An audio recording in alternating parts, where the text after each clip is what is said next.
So I'm back with another update.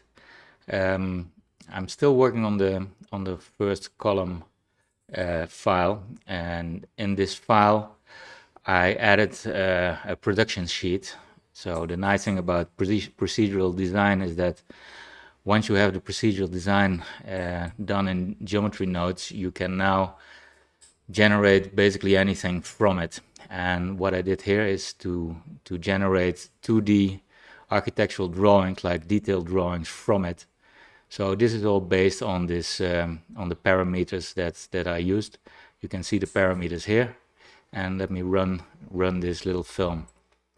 So here you can see the size is changing, the number of drums is changing, materials are changing. Let's say if there's rebar or not. You can see a section here, you can see another section here, you can see a picture here, and you can see all the measurements here. Let me run it again.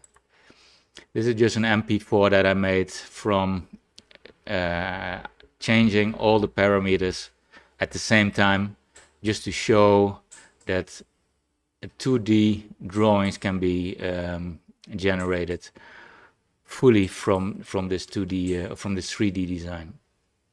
So let me take this away.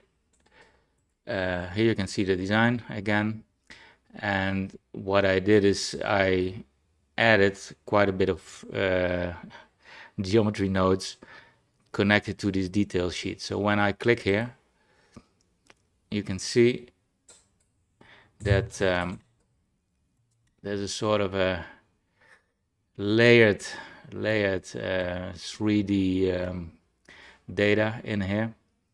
But when you position your viewpoint to the camera, use the 0, then you can see what we're looking at. Let me take this away also, and then we'll make the background white.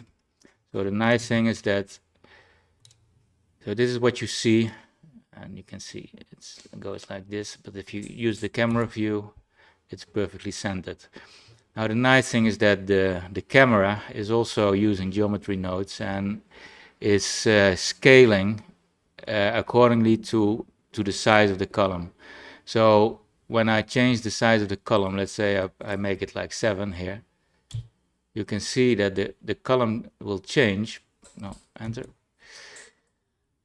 The column will change, but it looks like the camera is all the same. But in reality, the camera changes. I can show you also what happens when I go here. I can even show the camera for you. So here we have the camera. It's like an orthogonal camera. So if I change the size of, let's say, the column, say make it 5, then you can see that the camera also adjusts its size, and everything is adjusted to the camera size. So also the line spaces are also changed. Yeah, so the point is that all these measurements, they are adjusted while we change these parameters. So for example, I can change the amount of profiles. So you have like 7 profiles in each quarter. That is what this 7 means. So if I reduce it to 5, you can see that it changes, but also the measurements are changing here. So let me change it back. So here you can see these measurements, and bring it back to 7. You can see the measurements changing. If I go to a square column, you can see these measurements over here. This is the rebar. These are the splice sleeves and the duct in the center. So that can also be changed. So if I remove the duct here, you can see it's gone.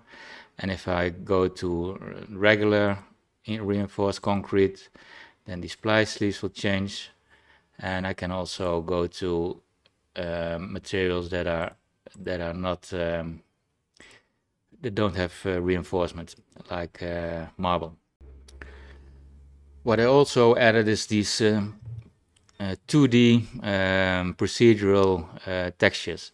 So you can see I got marble here, but if I choose other materials like concrete, so you can see the concrete texture, limestone, and these are all procedurals, because let's say real limestone can be seen on this side. So this is the, let's say, the normal limestone texture. But if you have a section, in architecture you use different types of textures. So you use 2D textures and they're all black and white. In case you need to print something in black and white, then you still want to see what texture that you're using. So that's why the textures are based on black and white. So I added that too. So you find all the textures in this same file. Everything that you see here is done in one file. So here you can see the 2D, or let's say the 2D rig that I'm using. Or I can just switch to the normal 3D representation. I also did some small debugging on this file. For example, the booleans, they had some issues. Sometimes especially the capital wasn't really manifold, so I needed to change that, and there were some small issues. Basically all the issues are always related to the booleans. The booleans are not really stable in Blender. I don't know if they can improve it. I don't think they can, but you just need to manage the booleans with files like this quite a bit. So I think it's now probably entirely without bugs, but we'll see. Perhaps we can still find one. So bugs will occur sometimes with certain settings. So there might be very specific settings that you use that when you do that there will be some part of the mesh missing.